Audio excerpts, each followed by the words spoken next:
Hello लोगोफोर, बरायबाय नोंसोरखौ आंनि भिडिअ'आव। लोगोफोर, नोंथांमोननि सिगाङाव आं दिनै मोनसे इम्पर्टेन्ट टपिकनि सायाव भिडिअ लाबोलायबाय। बे टपिकआनो जादों नोंथाङा जुदि रेशन कार्डआव KYC होखांबायबा बियो जागोन ना जायाखै बेखौ बोरै चेक खालामो। आसा खालामो नोंथांमोना भिडिअखौ जोबजासिम नायगोन होननानै। आरो लोगोसे नोंथांमोननि सिगाङाव आं मोनसे फिसा रिक्वेस्ट खालामनो सानो। लोगोफोर, जुदि नोंथांमोना बे भिडिअखौ इउटुबाव नायदोंबा इउटुब चेनेलखौ साबस्क्राइब खालाम आरो लोगोसे बेल आइकनखौ थुलां। लोगोफोर, जुदि नोंथाङा बे भिडिअखौ फेसबुकआव नायदों होमबा फेसबुक पेजखौ फल' खालाम।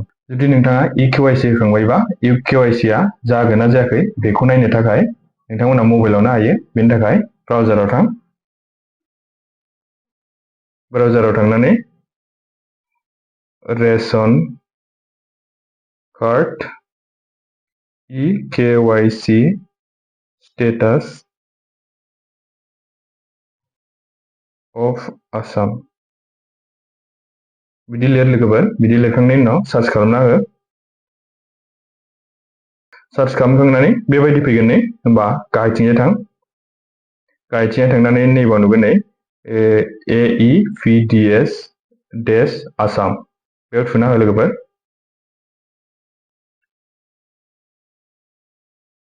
बाव थुनाय लोगो लोगो नैबेबायदि इन्टारफेस फैगोन नै। लोगोफोर, होमबा नैबाव नुगोन नै नैबाव फिसा नुगोन नै RC डिटेल्स बेयाव थुना हो। लोगोफोर,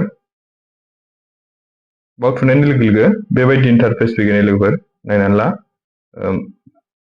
होमबा बेयाव मा RC नाम्बाराव नोंनि रेशन कार्ड नाम्बारखौ होनानै हो। लोगोफोर, रेशन कार्ड नाम्बारखौ होनानै साबमिटआव थुना हो। साबमिटआव थुनाय लोगो लोगो बेबायदि फैगोन लोगोफोर, बेयाव नोंथांनि फेमिलि मेम्बार्सनि नाम थागोन आरो लोगोसे स्टेटासआव नुगोन नै एक्टिभ। जुदि नोंथांनि KYC आ जायाखैबा होनबा बेयाव इनएक्टिभ नुगोन आरोना लोगोफोर। ओमफ्राय बेयाव नुगोन नै एसे उनाव फैयोबा UID बेयाव नुगोन नोंथाङा आधार कार्ड सिडिं खालामनाया जागोन ना जायाखै। आधार कार्ड नाम्बारखौ नोंनिखौ 4 डिजिट लास्टनिखौ नुगोन आरोना लोगोफोर, जुदि नोंथांनिया KYC होनाया जादोंबा। दा बेयाव गाहायाव फैयोबा नुगोन नै लोगोफोर, नोंथाङा फेमिलि मेम्बारनि हिसाबै बेसेबां माइरं मोनो बेखौबो श' खालामगोन आरोना लोगोफोर। दा बेनोमोन लोगोफोर दिनैनि भिडिअ'आ। जुदि नोंथांमोना भिडिअ'खौ मोजां मोनदोंबा लाइक, कमेन्ट, शेयार खालामनानै हो।